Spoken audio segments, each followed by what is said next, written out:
1990-aisiais, atkūrus nepriklausomybę, Palangoje susirenka pirmoji demokratiškai išrinkta taryba. Skirtingų sričių specialistai pradeda kurti vietos savivaldą nuo nulio, be aiškių taisyklių, stokodami lėšų, bet su dideliu vieningumu ir tikėjimu, jog Palanga taps tokiu Lietuvos kurortu, į kurį plūs turistai iš viso pasaulio. Apie tame laikotarpyje vyravusias nuotaikas bei nuveiktus darbus dalinasi pirmieji tarybos nariai, pakloja tvirtus pamatus šiandieniniai Palangai.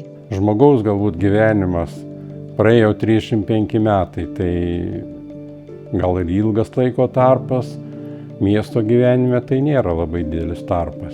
Tuo tarpu 90 metais viskas pasikeitė iš esmės ir pagrindinis dalykas buvo miestui išgyventi pirmieji metai. Todėl, kad trūko finansavimo, trūko žmonių, specialistų gerų, viskas iš esmės keitėsi įstatymai, keitėsi tvarka ir nebuvo taip lengva ir paprasta pradėti, juk reikia ruoštis kurortiniam sezonui, pinigų nėra.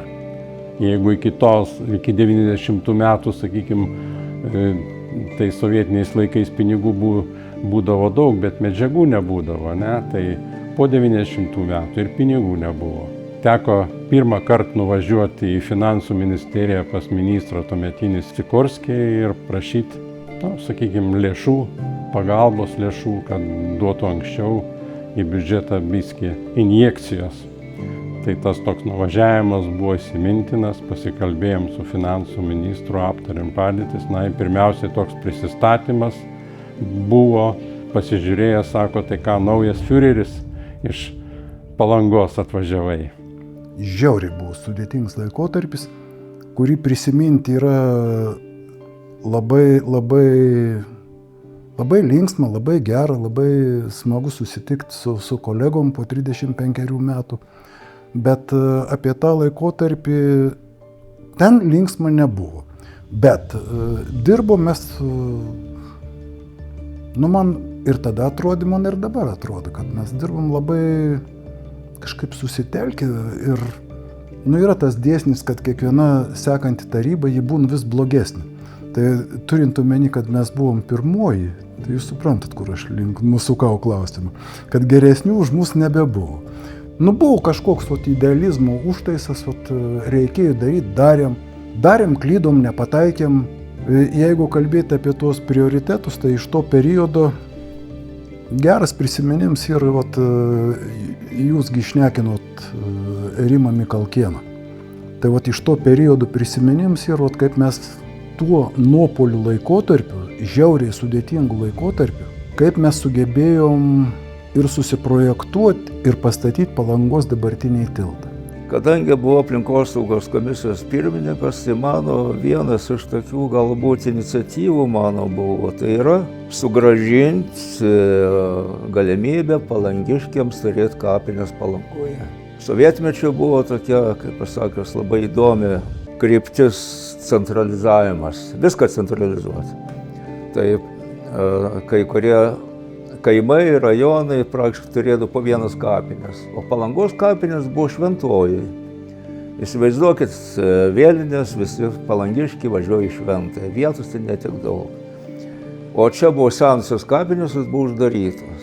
Problema buvo tai, kad šalia Lino Poliso namai tuomet buvo. Yra tam tikras sanitariniai atstumai ten, sakykime, tai reikėjo įtikinti, išaiškinti. Ir aš nepaprastas laimingas, džiaugiuosi, kai nueinu dabar į kapines pasivaikščioti, kad didžiulė teritorija, palangiškiai visur. Taryboje aš buvau gamtosaugos komisijos narys, tai man pagrindinis buvo, kad apriboti žaliųjų plotų naikinimą Palangai. Su manim turėdavo derinti kiekvieną statinį. Ir įrašydavo, reiškia, jeigu vieną medį kerti, tai turi 3 pasodinti. Didžiuojus to, kad mes buvom tarybos nariai kaip didelė šeima. Pas mus nebuvo, kaip dabar ten partija, viena ant kitos varo, pila, pamasgas. Mes vieningai kažkaip sueidavom, taip sutardavom ir priimdavom sprendimus, be jokių tokių didelių ginčių ar tokių, kaip sakys, slaptų ėjimų. Muziejokų tremtys įkūrėm Basanavičiaus gatvėje. Čia labai svarbus. Ir kur moksleiviam atėti. Stengiamės, kaip dabar sąjūdska būtų, kad viskus sukelti, reiškia, kad o dabar stengiamės atminti, išlaikyti. Nes jeigu mes neišlaikysim tos atminties, daug ir Seneka, ir mūsų didžiavyris Basanavičius apsakė, jeigu nesupranti praeities, nebus ir ateities.